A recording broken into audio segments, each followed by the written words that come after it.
ये कलयुगी दुनिया है साहब। उसकी कद्र नहीं होती है जो सच में रिश्ते की कद्र करता है। कद्र आजकल उसकी होती है जो सबसे ज़्यादा दिखावा करता है। नमस्कार, जय हिंद। मैं हूं आपका दोस्त कवि आदि गणेश। स्वागत करता हूं और प्रारंभ करते हैं। कक्षा 11 की पुस्तक हमने प्रारंभ की है। आरोह है भाग 1, जिसका पहला पाठ हम प्रारंभ कर चुके हैं। कल परिचय और पाठ के संदर्भ में क्या कुछ प्रेमचंद जी ने लिखा है, प्रेमचंद जी के जीवन के अंदर क्या कुछ लिखा हुआ है, वो हमने कल देखा था। और आज हम जो उनका अध्याय है, ये नमक का दारोगा। ठीक है, इसकी क्या कुछ विधा है मैंने कल बताई थी। क्या विधा है आप कमेंट करके बताना। उसको आज हम कंप्लीट कर लेंगे पूरे पाठ को, और जहाँ से जो जो सवाल बन सकते हैं, जिन पंक्तियों से जो भी संवाद है, उनको मैं आपको बताता चलूँगा। तो आप नोट करते चलें, या फिर पुस्तक में अंडरलाइन करना चाहें तो पुस्तक में अंडरलाइन करते चलिएगा। अनुरोध है आपसे, अपना टेलीग्राम चैनल है कवि आदि गणेश हिंदी। अगर सर्च करते हो आप तो हिंदी आपको देवनागरी में लिखना है, कवि आदि गणेश हिंदी, जिस पर 3150 से ज़्यादा लोग जुड़े हुए हैं। उस चैनल को आपको ज्वाइन करना है। और कक्षा 9 जो नए साथी जुड़े उनको बता दूं, 9 और 10 दोनों कक्षाओं की चारों पुस्तकें पढ़ा दी है, कृतिका और क्षितिज। ठीक है, कक्षा 11 के अंदर हमने वितान कंप्लीट कर ली है, और अंतराल भाग 1 है जो वो कंप्लीट कर ली है। और अब हमारी चल रही है आरोह है 1। और क्लास का टाइम है अपने 3 बजे ये पाठों वाली क्लास होती है, और शाम को 8 PM पर काव्य शास्त्र की क्लास है जो चल रही है। अनुरोध है, वीडियो को लाइक करें, आप सभी दोस्तों के साथ सभी ग्रुप में शेयर किया करें, स्टेटस भी लगाया करें व्हाट्सअप फेसबुक के ऊपर। और पहली बार देख रही हैं मेरा वीडियो तो चैनल को सब्सक्राइब करो, बेल आइकन क्लिक करो, ऑल नोटिफिकेशन पर क्लिक करो, ताकि हर वीडियो की सूचना मिलती रहे। हमने काफ़ी कुछ पाठ्यक्रम कर लिया है, और अंत तक आप मेरे साथ जुड़े रहे तो निःशुल्क रूप से सारा पाठ्यक्रम है जो आपका आराम से धीरे धीरे और बहुत बेहतरीन ढंग से हो जाएगा। प्रारंभ करते हैं नमक का दारोगा साहब। ठीक है, देखिए, जब नमक का नया विभाग बना, और ईश्वर प्रदत्त वस्तु के व्यवहार करने का जो निषेध,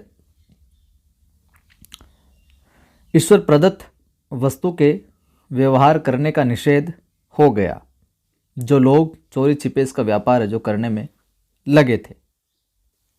यानी कि नमक का नया विभाग बन गया, और ईश्वर प्रदत्त जो वस्तु है नमक, व्यवहार प्रदत्त वस्तु के व्यवहार करने का जो निषेध हो गया था, तो लोग क्या चोरी छिपे इसका व्यापार है जो करने लग गए थे।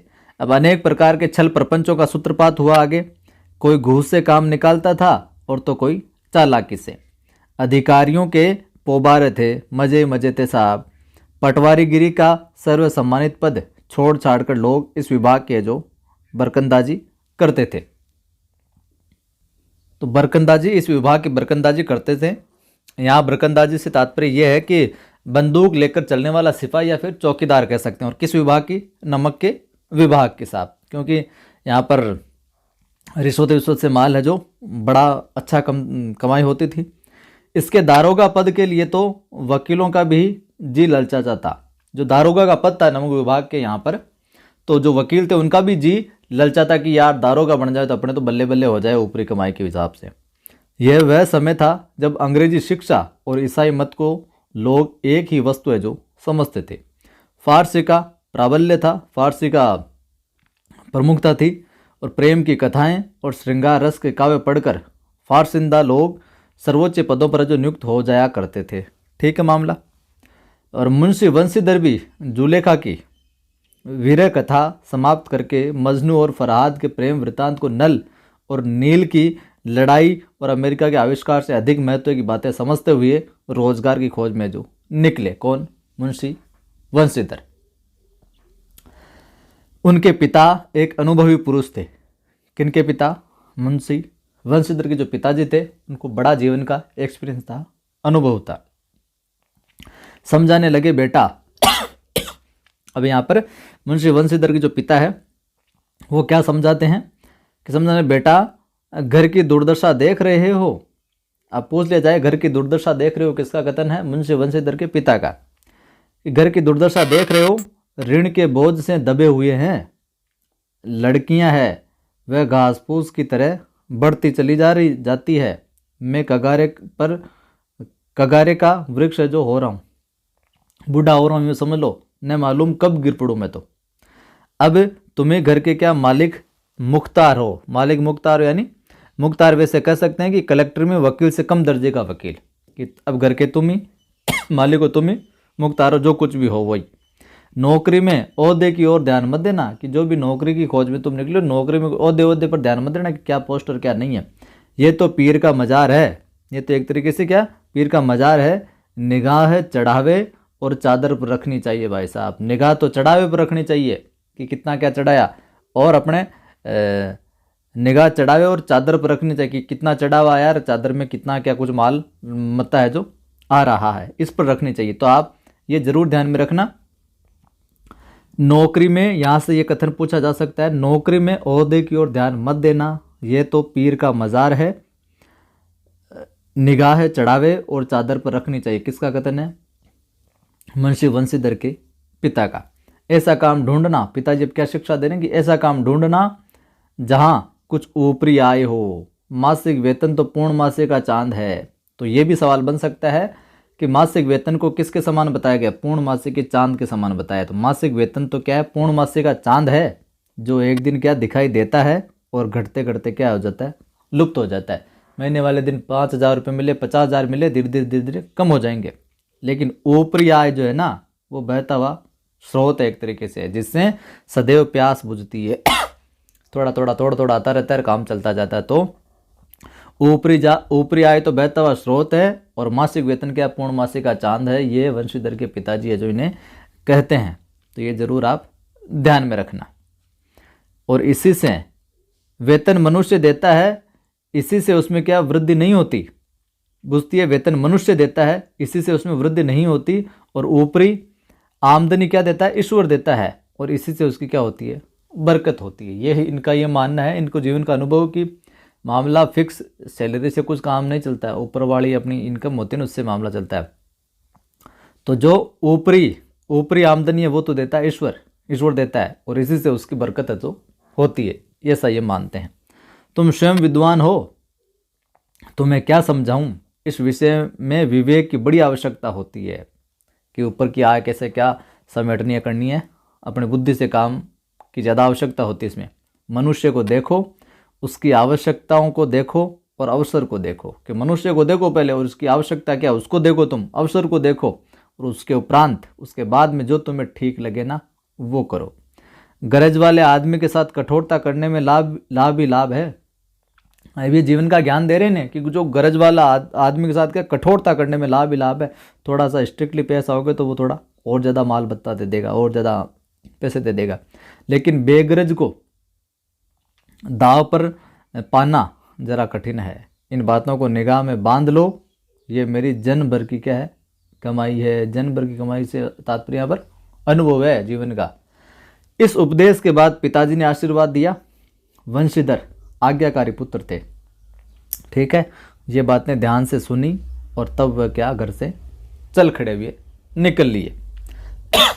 इस विस्तृत संसार में उनके लिए धैर्य अपना मित्र, बुद्धि अपनी ज्ञान पथ प्रदर्शक, और आत्मावलंबन ही अपना है जो सहायक था।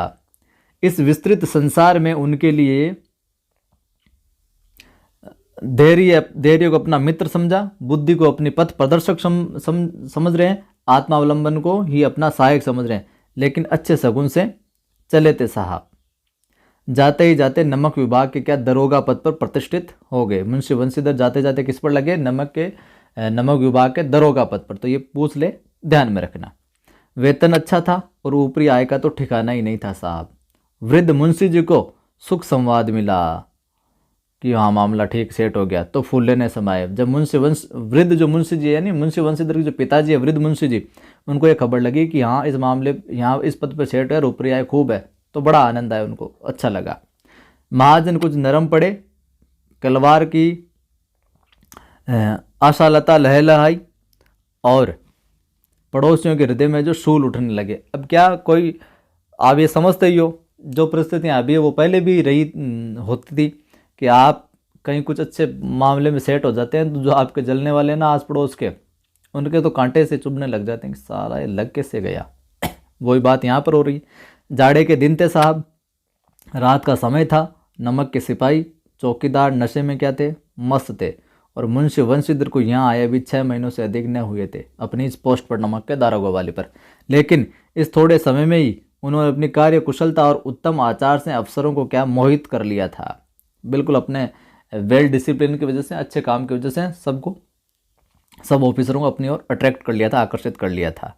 अफसर लोग उन पर बहुत विश्वास करने लगे। नमक के दफ्तर से 1 मील पूर्व की ओर जमुना बहती थी। तो ये भी पूछा जा सकता है, जो नमक का दफ्तर था उसने कितनी मील पूर्व में जमुना बहती थी? 1 मील पूर्व की ओर। उस पर नावों का एक, अब यहाँ से कहानी जो बनती जा रही है इस पाठ की, उस पर नावों का एक पुल बना हुआ था। दरोगा जी किवाड़ बंद किए मीठी मीठी नींद सो रहे थे। अचानक आंख खुली तो नदी के प्रवाह की जगह गाड़ियों की गड़गड़ाहट तथा मल्लाहों का कोलाहल जो सुनाई दिया। उठ बैठे, इतनी रात गए गाड़ियां क्यों नदी के पार जाती है? ये मुंशी वंशीधर सोच रहे हैं। अवश्य कुछ न कुछ तो गोलमाल है साहब, झोल है। तर्क ने भ्रम को पुष्ट कर दिया। जो तर्क था उसने, तर्क ने क्या भ्रम हुआ, फिर तर्क ने भ्रम को पुष्ट कर दिया कि कुछ न कुछ तो मामला गड़बड़ है। वर्दी पहनते अपनी, तमंचा जेब में रखते हैं और बात की बात में है जो घोड़ा बढ़ाए हुए पुल पर आ पहुंचते फटाफट, सोचते सोचते। गाड़ियों की एक लंबी कतार पुल के पार जाती दिखी। डांट कर पूछा, किसकी गाड़ियां हैं? कथन किसका है? मुंशी वंशीधर का, या दारोगा भी लिखा आ सकता है। देखिए यहाँ पर ये गाड़ियां निकल रही। यहाँ पर थोड़ी देर तक सन्नाटा रहा। आदमियों में कुछ कानाफूसी हुई। तब आगे वाले ने कहा, सबसे आगे था पंडित अलोपीदीन की। आगे वाले ने कहा, उन्होंने पूछा कि किसकी गाड़ी है? तो उसने बोला पंडित अलोपीदीन की। अब यहाँ पर यह कथन मुंशी वंशीधर का या दारोगा का। कौन पंडित अलोपीदीन? तातागंज के? मुंशी वंशीधर चौंके। पंडित अलोपीदीन इस इलाके के सबसे प्रतिष्ठित जमींदार थे। इनकी नज़र में लाखों रुपए का लेन देन करते थे। इधर छोटे से बड़े कौन ऐसे थे जो उनके ऋणी न हो? व्यापार भी बड़ा लंबा चौड़ा था। बड़े चलते पुर्जे आदमी थे। अंग्रेज अफसर उनके इलाके में शिकार खेलने आते और उनके मेहमान होते। 12 मासों सदावर्त चलता रहता था उनके यहाँ पर तो। और सदावर्त हम कह सकते कि हमेशा अन्न बांटने वाला व्रत, मतलब लोगों को अन्न बांटते रहते थे। मुंशी जी ने पूछा, गाड़ियाँ कहाँ जाएगी? अब मुंशी जी यहाँ पर पूछे, गाड़ियाँ कहाँ जाएगी? उत्तर मिलता है कानपुर। लेकिन इस प्रश्न पर कि इनमें क्या है, सन्नाटा छा गया। पहले तो पूछा कहाँ पर जाएगी गाड़ियाँ, तो बता दिया कि यहाँ पर जाएगी, कानपुर जाएगी। लेकिन जब उन्होंने पूछा कि इनमें है क्या, तब क्या सन्नाटा सा छा गया एक तरीके से। दारोगा साहब का संदेह और भी बढ़ा। कुछ देर तक उत्तर की बाट देकर कुछ देर तक तो इंतजार किया उत्तर का, और जोर से बोला, क्या तुम गूंगे हो गए हो? हम पूछते हैं इनमें क्या लदा है। क्या तुम गूंगे हो गए हो? हम पूछते हैं इनमें क्या लदा है। किसका कथन? मुंशी जी का। जब इस बार भी कोई उत्तर न मिला तो उन्होंने घोड़े को एक गाड़ी से क्या मिलाकर बोरे को टटोला। भ्रम दूर हो गया। ये तो नमक के ढेले थे। पंडित अलोपीदीन अपने सजीले रथ पर सवार, कुछ सोते हुए कुछ जागते चले आते हैं। बल आधी नींद में आ रहे हैं उधर से घोड़े पर सवार पंडित अलोपीदीन। अचानक कई गाड़ीवानों ने घबराए हुए आकर जगाया और बोले, महाराज, दारोगा ने गाड़ियां रोक दी है और घाट पर खड़े आपको बुलाते हैं कि बुला के लाओ कौन पंडित अलोपीदीन है, क्या कुछ कर रहा है। पंडित अलोपीदीन का लक्ष्मी जी पर अखंड विश्वास था साहब। तो ये पूछ लिया जाए, लक्ष्मी जी पर अखंड विश्वास था। पंडित अलोपीदीन, मुंशी वंशीधर के पिता, या इनमें से कोई नहीं। तो यहाँ पर विशेष तौर से ये पंक्ति आई है, पंडित अलोपीदीन का लक्ष्मी जी पर अखंड विश्वास था। तो पंडित अलोपीदीन आपको करना होगा। वह कहा करते थे कि संसार का तो कहना ही क्या, स्वर्ग में भी लक्ष्मी का ही राज्य है। इस कथन को जरूर ध्यान में रख लेना। संसार का तो कहना ही क्या, स्वर्ग में भी लक्ष्मी जी का ही राज्य है। किसका कथन है? पंडित अलोपीदीन का। उनका ये कहना यथार्थी था। वैसे तो न्याय और नीति सब लक्ष्मी के ही तो खिलौने हैं। इन्हें वह जैसे चाहती है नचाती है। लेटे ही लेटे गर्व से बोले, चलो हम आते हैं। यह कहकर पंडित जी ने बड़ी निश्चिंता से जो पान की बीड़े लगाकर खाए, फिर लिहाफ ओढ़े हुए दारोगा के पास आकर बोले, बाबूजी आशीर्वाद कहिए, हमसे ऐसा कौन सा अपराध हुआ कि आपने गाड़ियां रोक दी गई आपके द्वारा? ब्राह्मणों पर तो आपकी कृपा दृष्टि रहनी चाहिए। वंशीधर रुखाई से बोले, सरकारी हुक्म है, ये नहीं चलेगा सब। पंडित अलोपीदीन ने हंसकर कहा, हम सरकारी हुक्म को नहीं जानते और न सरकार को। हमारे सरकार तो आप ही हैं। हमारा और आपका तो घर का मामला है। हम कभी आपसे बाहर हो सकते हैं क्या? आपने व्यर्थ का कष्ट उठाया।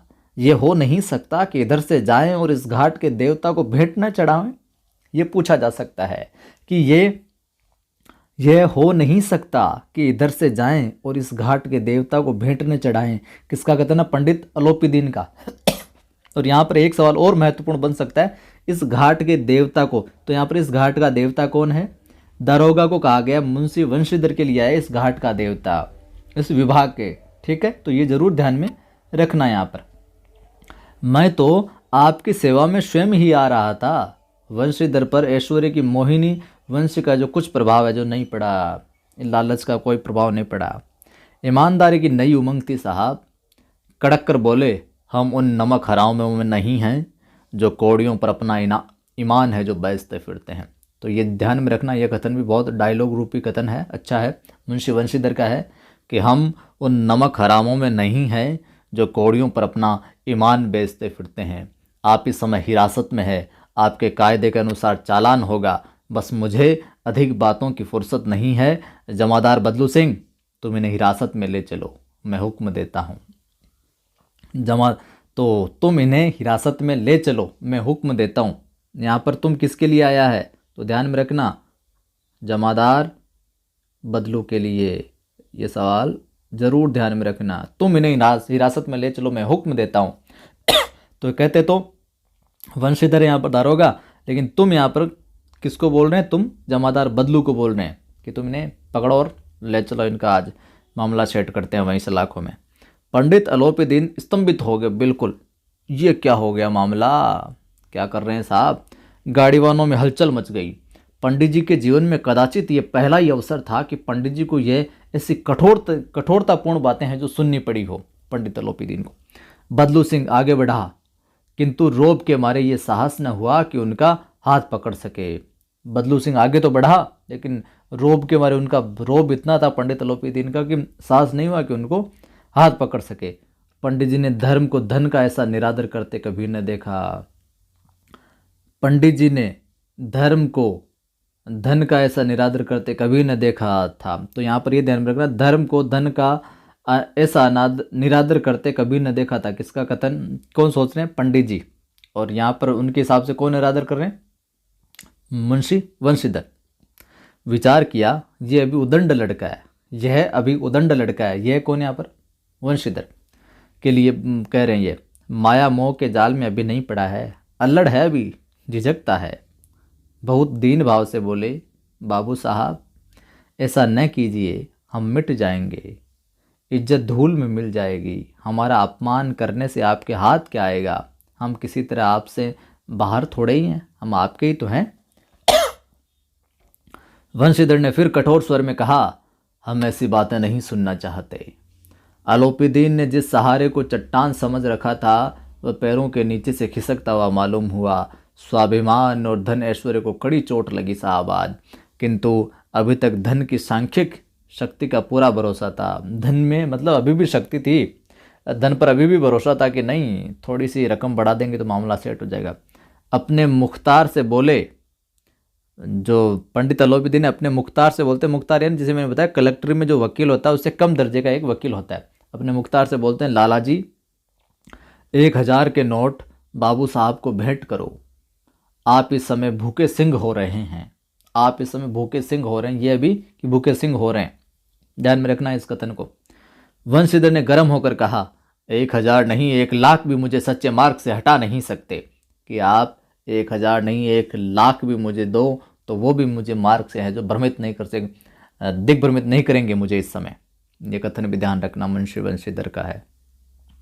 धर्म की इस बुद्धिहीन दृढ़ता और देव दुर्लभ त्याग पर मन बहुत झुंझलाया। अब दोनों शक्तियों में संग्राम होने लगा। धन ने उछल उछल कर आक्रमण करने शुरू किए। 1 से 5, 5 से 10, 10 से 15 और 15 से 20,000 तक नौबत पहुंची।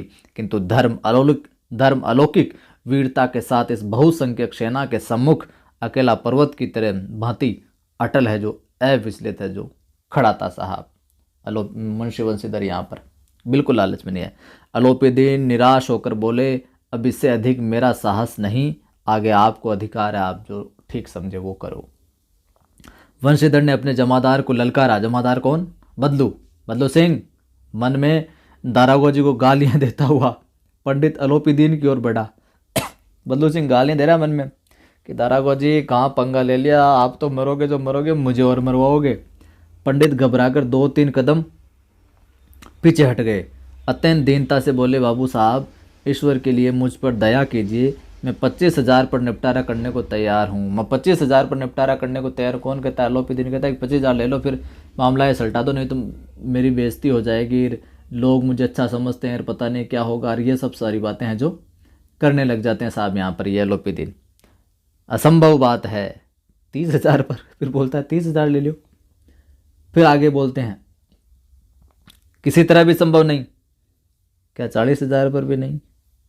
40,000 भी नहीं, 40 लाख पर भी असंभव है।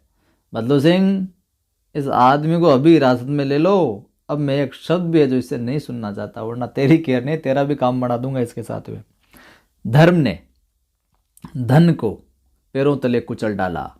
अलोपीदीन ने एक हष्टपुष्ट मनुष्य को हथकड़ियां लिए हुए अपनी तरफ आते देखा। चारों ओर निराश और कातर दृष्टि से देखने लगे सब लोग। इसके बाद एकाएक मूर्छित होकर जो गिर पड़े।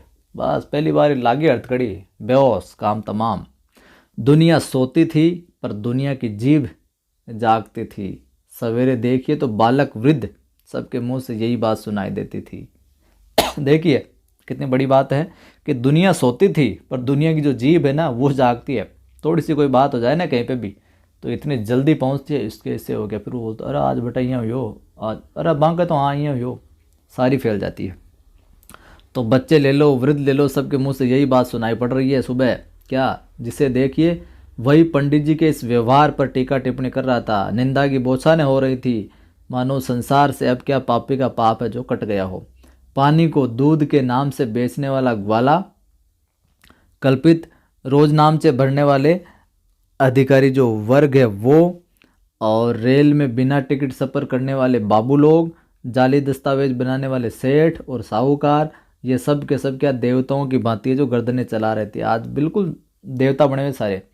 जब दूसरे दिन पंडित अलोपीदीन अभियुक्त होकर कांस्टेबलों के साथ हाथों में हथकड़ियाँ, हृदय में गलानी और क्षोभ भरे लज्जा से गर्दन झुकाए अदालत की तरफ चले तो सारे शहर में हलचल मच गई साहब।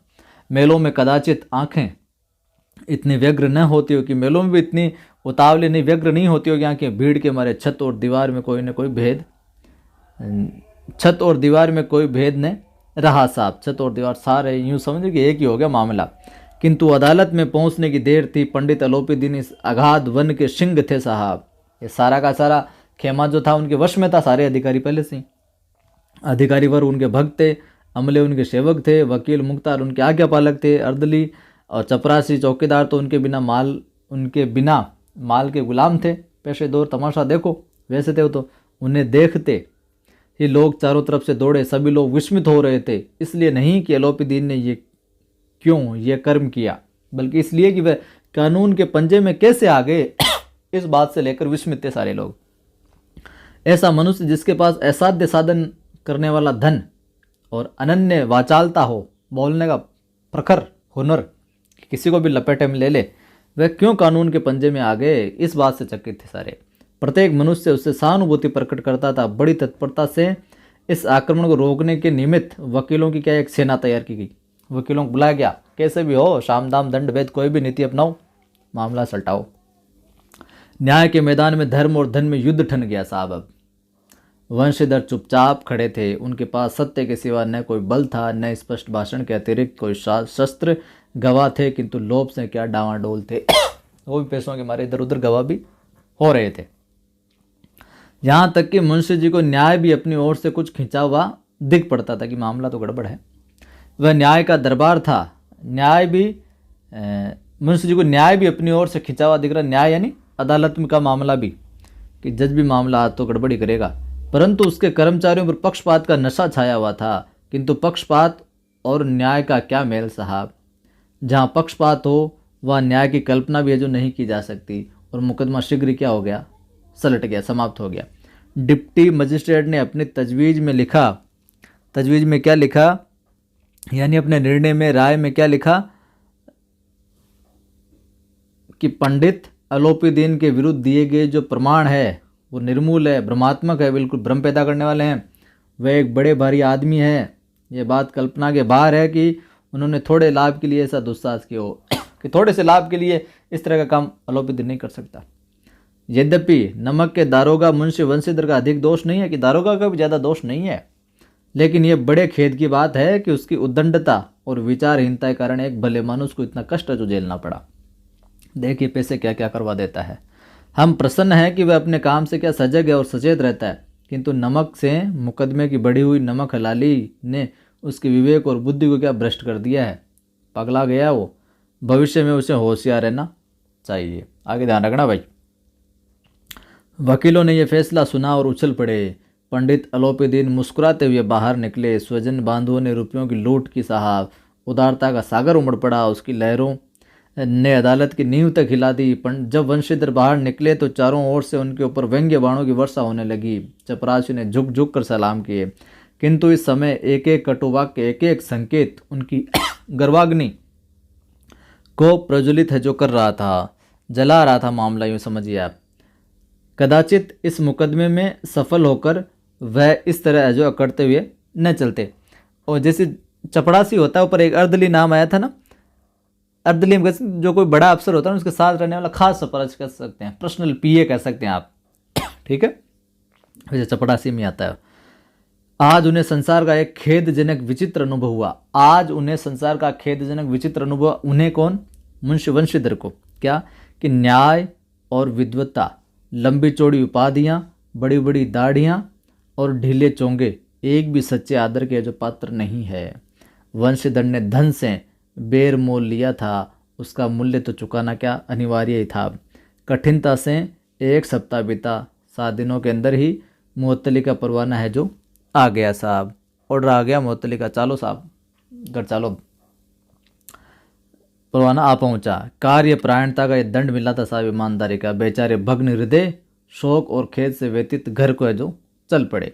अब बूढ़े मुंशी जी तो पहले से ही कुड़बुड़ा रहे थे कि चलते चलते इस लड़के को समझाया था कि, लेकिन इसने एक नहीं सुनी। घर पे जब पता चला बापू को तो करने लगे, कितना समझाया पर सुने नहीं तूने, सब मनमानी करता है। हम तो कलवार और कसाई के तकादे सहे, कि हम तो कलवार और कसाई के तकादे सहे, बुढ़ापे में भगत बनकर बैठे हैं और वहाँ बस वही सूखी तनख्वाह।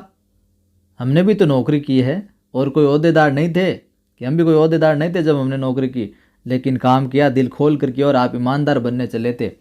घर में चाहे अंधेरा हो, मस्जिद में अवश्य दिया जलाएंगे। ये ध्यान में रखना, घर में चाहे अंधेरा हो, मस्जिद में अवश्य दिया जलाएंगे। किसका कथन है, बूढ़े मुंशी जी का, ठीक है, ध्यान में रखना, बूढ़े मुंशी का। घर में चाहे अंधेरा हो, मस्जिद में अवश्य दिया जलाएंगे। खेद ऐसी समझ पर तेरी, पढ़ना लिखना सब बेकारत गया, सब बेकार कर दिया। इसके थोड़े ही दिनों बाद जब मुंशी वंशीधर इस दुरावस्था में घर पहुंचे और बूढ़े पिताजी ने समाचार सुना तो सिर पीट लिया साहब। बोले, जी चाहता है कि तुम्हारा और अपना सिर फोड़ दूं। बहुत देर तक पछता पछता कर हाथ मलते रहे। क्रोध में कुछ कठोर बातें भी कही, और यही वंशीधर वहाँ से जो टलने जाते तो अवश्य ये क्रोध है जो विकट रूप है जो धारण कर लेता साहब। वृद्धा माता को भी दुख हुआ। जगन्नाथ और रामेश्वर यात्राएं कामनाएं थी कि वहाँ जाएंगे, घूमने ले जाएगा बेटा, सारी की सारी क्या हुई, मिट्टी में मिल गई। पत्नी ने तो कई दिनों तक सीधे मुंह से बात भी नहीं की। जाओ साहब बनबा चाल्या, ना को पा दियो सारो।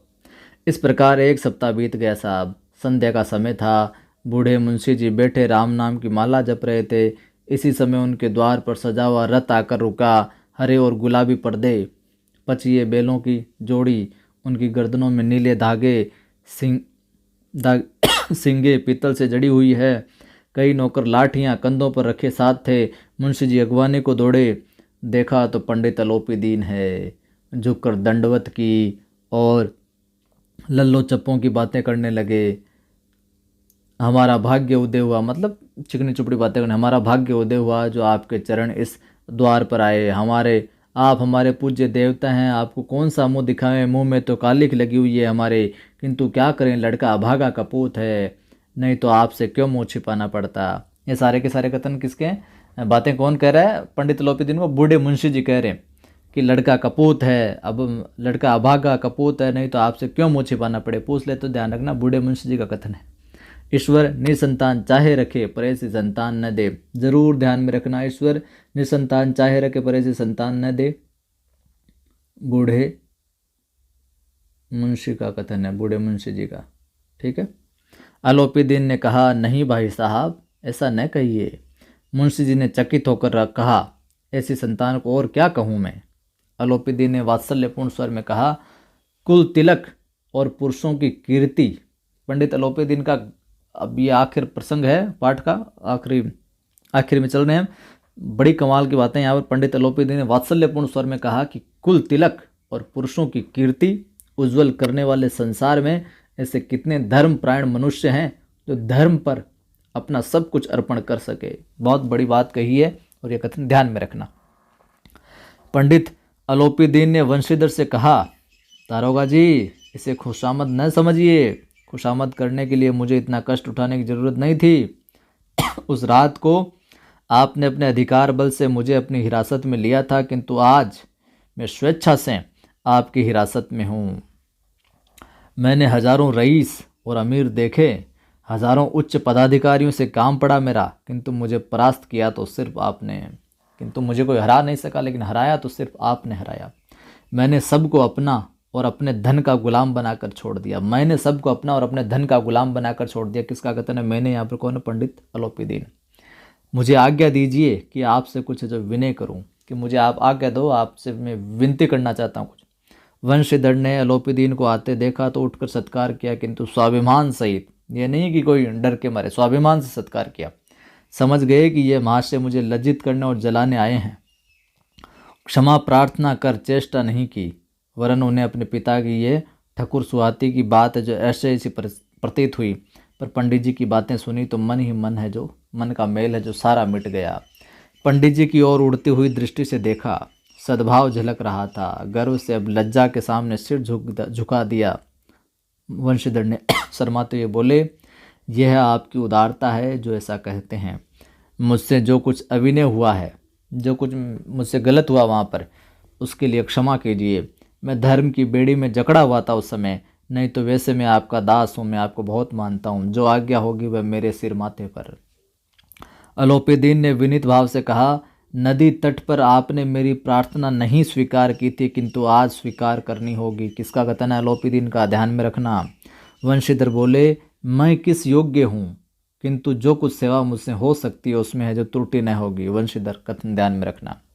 पर अलोपीदीन ने एक स्टाम्प लगा हुआ एक पत्र निकाला और उसे वंशीधर के सामने रखकर बोले, इस पद को स्वीकार कीजिए आप और अपने हस्ताक्षर कर दीजिए। मैं ब्राह्मण हूँ, जब तक ये सवाल पूरा न कीजिएगा आप द्वार से जो न उठूँगा। जब तक आप इसको स्वीकार नहीं करेंगे तब तक मैं यहाँ से जाऊँगा नहीं। मुंशी वंशीधर ने उस कागज़ को पढ़ा तो कृतज्ञता से आंखों में क्या आंसू आ गए।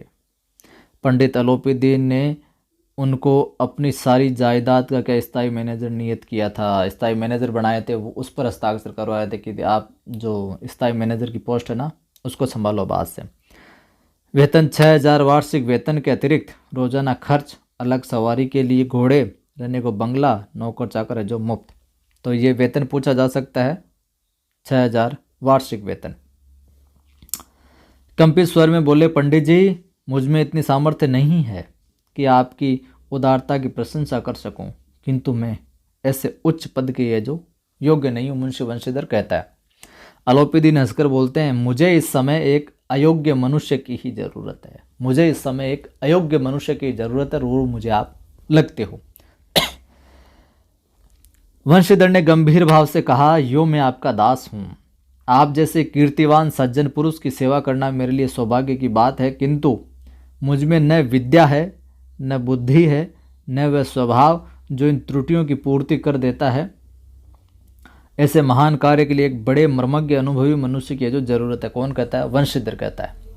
अलोपीदीन ने कलमदान से कलम निकाली और उसे वंशीधर के हाथ में देकर बोले, न मुझे विद्वता की चाह है। ध्यान में रखना, बड़ी कमाल की बात और पूछा जा सकता है। अलाउद्दीन कहते हैं कलम निकाल कर देकर हाथ में कि न तो मुझे विद्वता की चाह है, न अनुभव की, न किसी मर्मज्ञता की, न कार्य कुशलता की। इन गुणों का जो महत्व है उसका परिचय मैं पहले से ही खूब पा चुका हूँ आपसे। अब सौभाग्य और सुअवसर ने मुझे वह मोती दे दिया है जिसके सामने योग्यता और विद्वता की चमक है जो फीकी पड़ जाती है। तो वह मोती कौन है? यहाँ पर मुंशी वंशीधर। ये कलम लीजिए, अधिक सोच विचार न कीजिए, दस्तखत कीजिए, सिग्नेचर करो, हस्ताक्षर करो। परमात्मा से यही प्रार्थना है कि वह आपको सदैव वही नदी के किनारे वाला बेमुरवत, उदंड, कठोर परंतु धर्मनिष्ठ जो दरोगा बनाए रखे। तो वंशीधर की आंखें डबडबा आई। हृदय के संकुचित पात्र में इतना एहसान न समा सका। एक बार फिर पंडित जी की ओर भक्ति और श्रद्धा की दृष्टि से देखा और कांपते हुए हाथ से मैनेजरी के कागज पर हस्ताक्षर कर दिए। अलाउद्दीन ने प्रफुल्लित होकर उन्हें क्या गले लगा लिया। तो ये था नमक का दारोगा साहब अध्याय। उम्मीद करता हूँ आपको अच्छा लगा होगा, मज़ा आया होगा। हम देख लेते हैं यहाँ पर शब्दार्थ। बरकंदाजी यानी बंदूक लेकर चलने वाला सिपाही चौकीदार। सदाव्रत यानी हमेशा अन्न बांटने वाला। मुख्तार यानी कलेक्टर में वकील से कम दर्जे का है वकील। अलौकिक कह सकते दिखाई न देने वाला। कातर यानी परेशान दुखी। अमले यानी कर्मचारी मंडल, नौकर चाकर। अर्दली बड़े अफसर का खास चपरासी। तजवीज़ यानी राय निर्णय। अकारत यानी व्यर्थ। और पची यानी पश्चिमी। पची जो जोड़ी थी वो। अब देखिए, अनुरोध है आपसे, अच्छा लगा होगा, समझ में आ रहा होगा, मज़ा आ रहा होगा आपको, और मेरे साथ साथ धीरे धीरे आपका पाठ्यक्रम भी पूरा हो गया। भावनाओं में बह जाते हैं। लाइक नहीं किया अभी तो लाइक कर दीजिए, शेयर कर दीजिए सभी दोस्तों के साथ में। पहली बार देख रहे हैं चैनल को सब्सक्राइब कर बेल आइकन क्लिक कीजिए, ऑल नोटिफिकेशन पर क्लिक कीजिए ताकि हर वीडियो की सूचना मिलती रहे। टेलीग्राम चैनल का लिंक डिस्क्रिप्शन में मिल जाएगा, कवि आदिगणित सिंधी नाम से, जिस पर 3150 से ज़्यादा लोग जुड़े हैं। उस टेलीग्राम चैनल को ज्वाइन कीजिए ताकि वहाँ नए नए सवाल इन्फॉर्मेशन आपको मिलती रहे। मेरा एक दूसरा यूट्यूब चैनल भी, अगर आप डिमोटिव रहते हैं, पढ़ाई से संबंधित कुछ ना कुछ आपकी समस्याएं रहती है, तो आदि की आवाज़ नाम से यूट्यूब चैनल है। उस आदि की आवाज़ यूट्यूब चैनल को आप सब्सक्राइब करो। यूट्यूब चैनल है और जाकर वीडियो सुनो ताकि आपको लगेगा हाँ यार, ऐसा करने से हम कुछ समाधान देख सकते हैं। जय हिंद, फिर मिलता हूँ।